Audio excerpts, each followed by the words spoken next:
로베스피에르, 혁명의 탄생.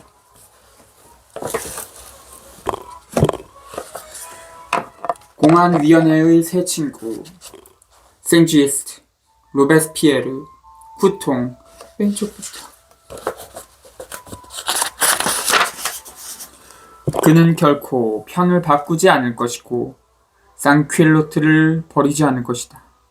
모든 상황에 비추어 그는 산악파 부르주아들과 상퀼로트 사이에 동맹을 오랫동안 유지할 수 있으리라는 희망을 포기하고 이제 공동의 도덕 질서에 호소함으로써 그들의 적대감을 초월하려 했던 것 같다. 덕성 의로의 강조점 변화는 폴리비오즈 17일 1794년 2월 6일의 보고보다 여기에서 훨씬 더 현저하다.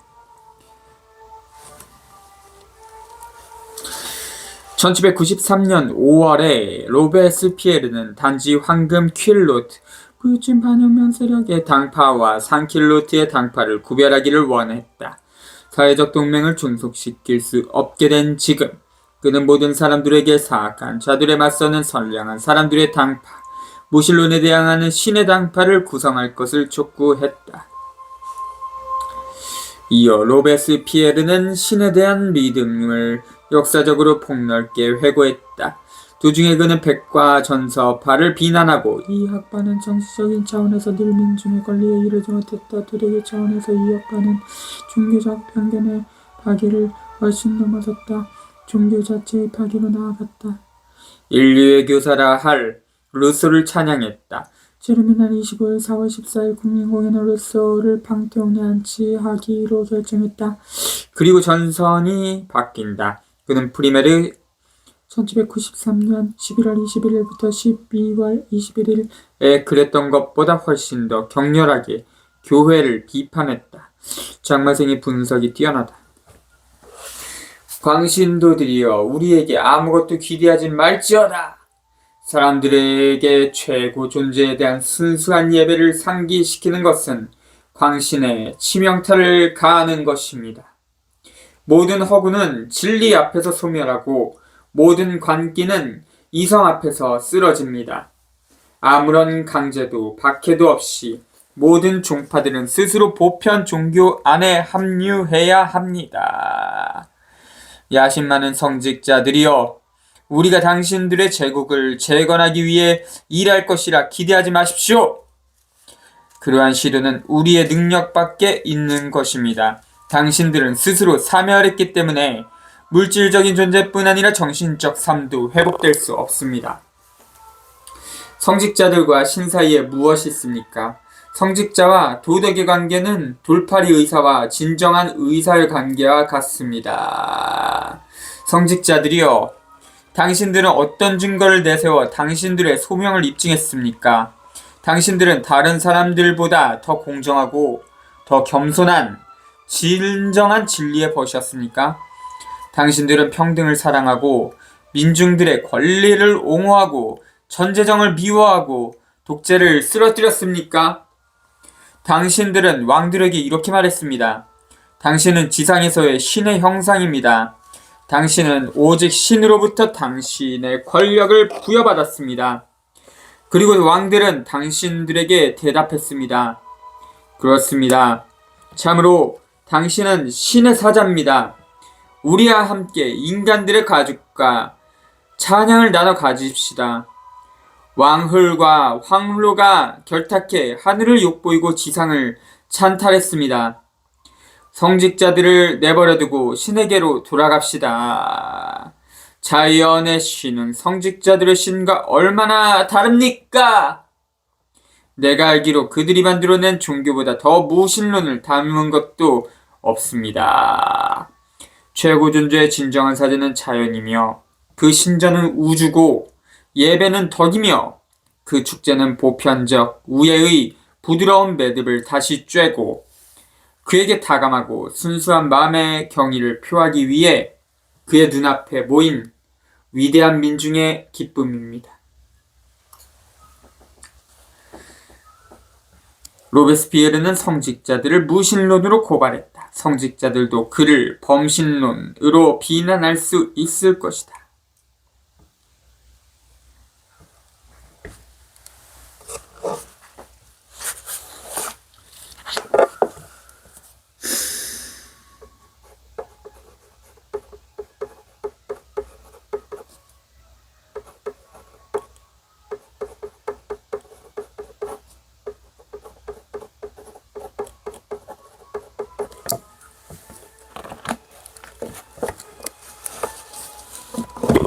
이미 그가 1793년 4월 자신의 인권선언 초안에서 곧 자연인 우주의 입법자에 대해 말했던 것을 기억할 것이다.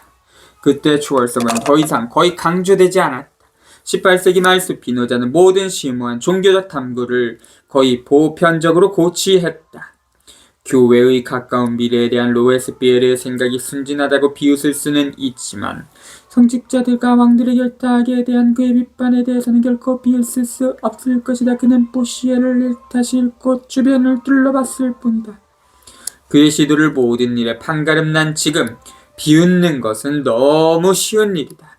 그의 시도가 국민들에게 실제로 불러일으킨 감동과 열광은 그것이 구체적인 여건에 부응하는 것이었음을 충분히 입증한다.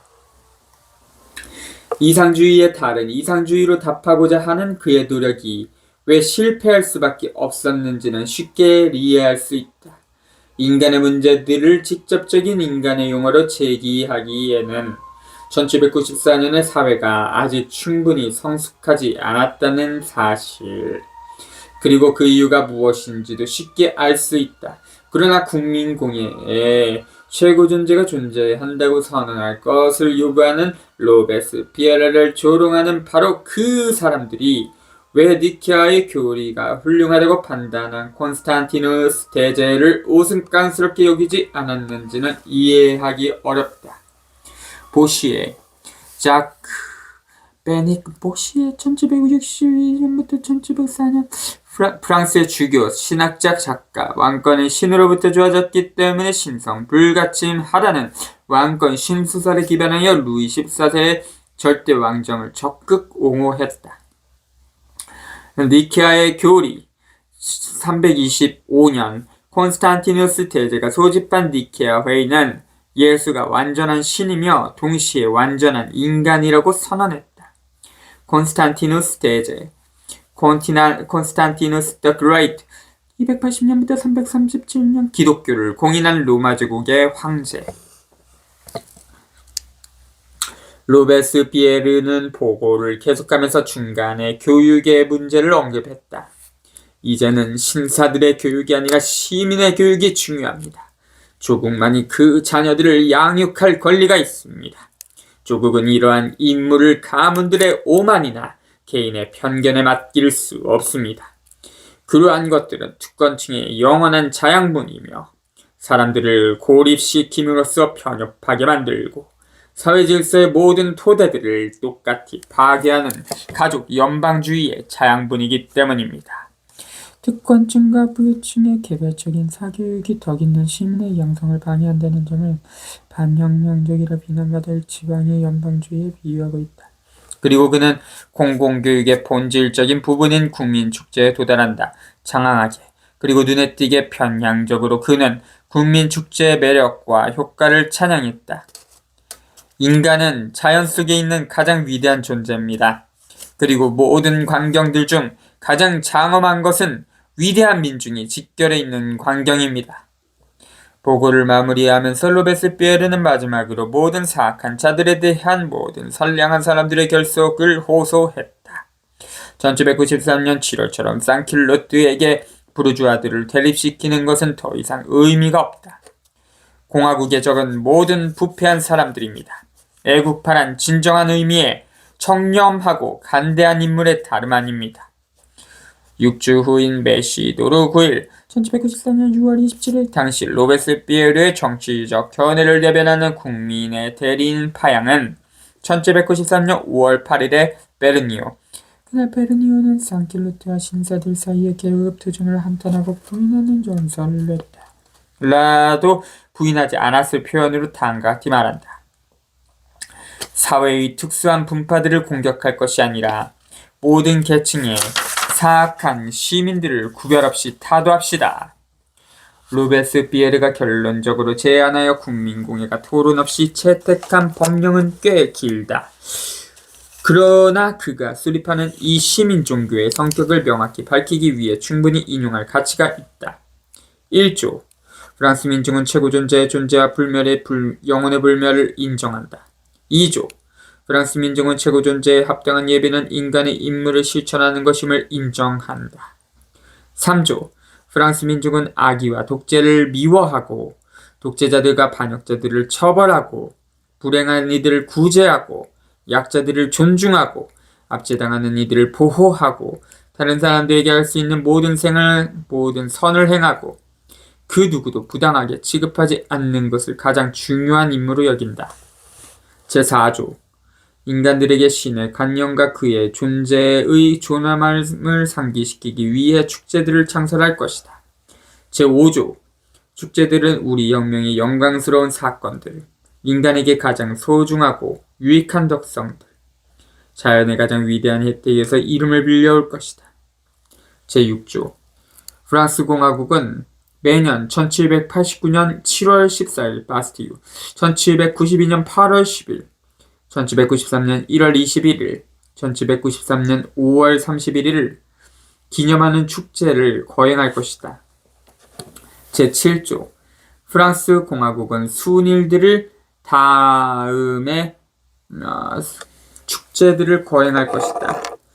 최고 존재와 자연, 인류, 프랑스 민중, 인류의 은인, 자연의 순교자, 자유와 평등, 공화국, 세계의 자유, 조국에 대한 사랑, 독재자들과 반역자들에 대한 증오, 진리, 정의, 정숙함, 영광과 불멸, 우애, 검소함, 용기, 성실함, 용맹함, 불편부당함, 인내, 사랑, 부부간의 신뢰, 부정, 모정, 효심, 유년, 청춘, 성년, 노년, 불행, 농업, 산업, 조상, 후손, 행복. 이 목록은 이에 앞서 작성된 마티의 안을 원문 그대로 되풀이한 것이다.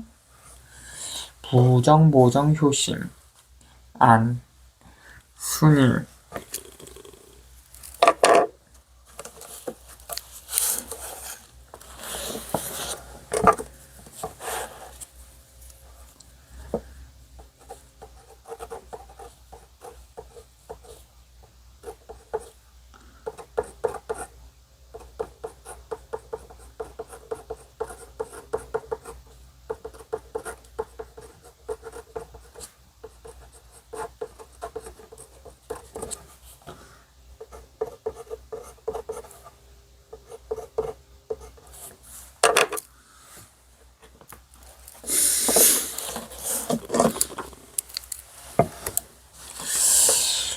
제11조 예배의 자유는 프리메르 16일 법령에 따라 유지된다. 제12조 특권적이고 공공질서를 침해하는 집회는 해산될 것이다. 행렬 등.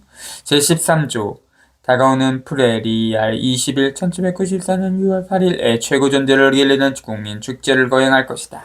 다비드가 국민공회에 그 계약안을 제출할 책임을 맡는다.